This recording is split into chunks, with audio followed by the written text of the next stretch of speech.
Hello అండి అందరికీ welcome back to కొత్త రుచులు.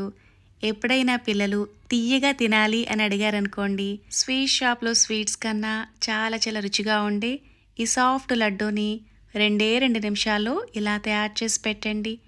భలే రుచిగా ఉంటుంది. ఫుల్ వీడియో చూసిన తర్వాత ఈ స్వీట్‌ని మీరు కూడా ఒకసారి ట్రై చేసి మీకెలా అనిపించిందో కూడా నాకు కామెంట్ చేయండి. ఇప్పుడైతే ఈ స్వీట్ ఎలా తయారు చేసుకోవాలి, ఆ ప్రాసెస్ ఏంటో చూద్దాం రండి. మిక్సీ జార్లోకి పావు కప్పు బెల్లాన్ని తీసుకోవాలి. ఇక్కడ మీరు బెల్లం ప్లేస్లో పంచదారను కూడా తీసుకోవచ్చు. మంచి ఫ్లేవర్ కోసం కొద్దిగా యాలుక గింజల్ని వేసుకోవాలి.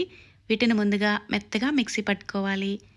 ఎంతైతే బెల్లాన్ని తీసుకున్నామో దానికి డబల్ క్వాంటిటీలో డ్రై ఫ్రూట్స్ని తీసుకోవాలి. వేయించుకుని డ్రై ఫ్రూట్స్ని అయితే తీసుకున్నాను. ఇక్కడ నేను బాదాం, జీడిపప్పు బల్కులను అయితే తీసుకున్నాను. మీకు నచ్చిన డ్రై ఫ్రూట్స్ని అరకప్పు వరకు వేయించుకుని తీసుకోవచ్చు.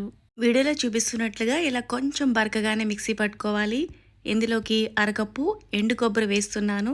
మీ దగ్గర పచ్చి కొబ్బరి ఉందనుకోండి, డ్రై ఫ్రూట్స్ని వేయించుకున్నప్పుడే ఈ పచ్చి కొబ్బరిని కూడా వేయించుకుని ఈ లడ్డూలోకి వేసుకోవచ్చు. ఇందులోకి 1 టేబుల్ స్పూన్ వరకు అయితే నెయ్యి వేస్తున్నాను.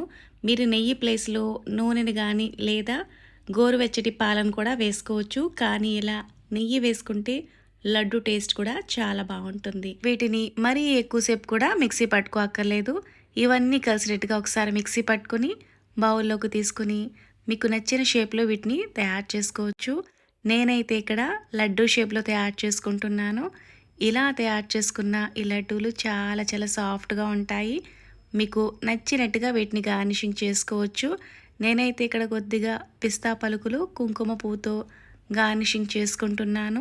ఎలాంటి పాకంతో పని లేకుండా 2 మినిట్స్లో తయారు చేసుకున్న ఈ లడ్డూలు ఏదైనా ఎయిర్‌టైట్ డబ్బాలో పెట్టుకుని స్టోర్ చేశారనుకోండి, చక్కగా వారం 10 రోజుల పాటు ఫ్రెష్గా ఉంటాయి. మీరు కూడా ఈ లడ్డూని ఇలా ఒకసారి ట్రై చేసి మీకు ఎలా అనిపించిందో కూడా నాకు కామెంట్ చేయండి. ఇలా తయారు చేసుకున్న ఈ స్వీట్ అయితే సాఫ్ట్గా నోట్లో అలా కరిగిపోతుంది. Thanks for watching.